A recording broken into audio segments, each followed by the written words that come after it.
Hi నమస్తే welcome to Myra media. నేను మీ కేవీఆర్. కూటమి సర్కారు అధికారంలోకి వచ్చి అంటే జనం ఇచ్చిన తీర్పుకు సరిగ్గా ఏడాది పూర్తయిన నేపథ్యంలో ఇక కొన్ని సంస్థలు, కొన్ని ఐవీఆర్ఎస్ సంస్థలు క్షేత్రస్థాయిలో ఎమ్మెల్యేల పరిస్థితి ఎట్లా ఉంది, కూటమి సర్కారు పాలన ఎట్లా ఉంది అని తెలుసుకునే ప్రయత్నం చేసినాయి. ఇందులో భాగంగా ఇక మోస్ట్ అథెంటికేట్ అని ఏదో పేరుంటుంది కదా, కేకే సర్వీస్.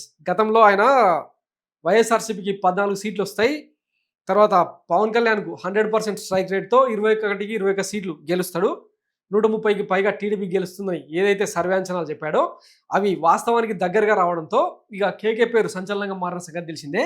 ఈ నేపథ్యంలో కేకే సర్వే సంస్థ చెప్పిన కొన్ని విషయాలు ఇప్పుడు రాష్ట్ర వ్యాప్తంగా సంచలనంగా మారినాయి.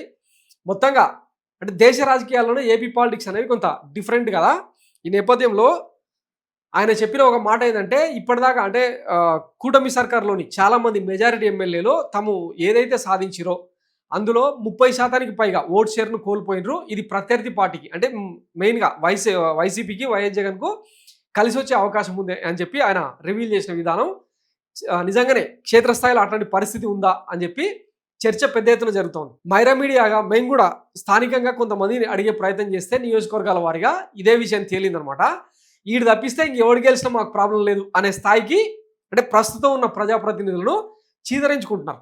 ఒకవైపు ప్రభుత్వాన్ని ఎదిరించలేక, నియోజకవర్గానికి అభివృద్ధి నిధులు తేయలేక, ఈ కూటమి సర్కారు అరాచకాలను, కిరాతకాలను ఎండగట్టలేక, సంక్షేమ పథకాలు ఎందుకు అమలు చేస్తలేరని చెప్పలేక ఇట్లా తీవ్రంగా ఇబ్బంది పడుతూ ఉన్నారు కూటమి ఎమ్మెల్యేలు.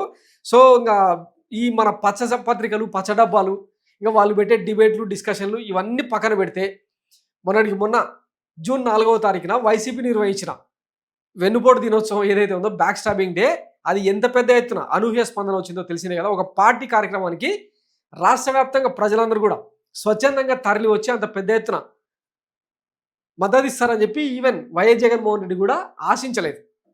సో ఇంత వ్యతిరేకత ఏడాదిలోని మూట కట్టుకున్నది ఈ దిక్కుమాల ప్రభుత్వం. ఒక్క అమరావతి మినహాయిస్తే సంక్షేమం లేదు, అభివృద్ధి లేదు, మొత్తం క్షేమమే తప్పిస్తే బొచ్చలో బిచ్చం వేసే వెసులుబాటు కూడా లేదని చాలామంది వాపోతూ ఉన్నారు. కుక్క తిట్లు తిడుతూ ఉన్నారు. అమ్మ నా బూతులు మామూలు కూడా కాదు. అవన్నీ మన పచ్చపత్రికలకు, నేతలకు, కూటమి నేతలకు వినపడం. ఆఖరికి పిఠాపురం వేదికగా పవన్ కళ్యాణ్ కూడా తీవ్ర వ్యతిరేకత ఎదుర్కొంటున్నాడు అని చెప్పి కేకే సర్వే సంచలన రిపోర్ట్ను బయటపెట్టింది. చూద్దాం మరి ఇది ఈ తిరుగుబాటు ఏ రేంజ్లో రేపటి అంటే ఈ కూటమి సర్కారుకు ఉరితాడు బిగించబోతుంది అన్నది వేచి చూద్దాం. Thanks for watching Myra media. నేను మీ కేవీఆర్. Thank you.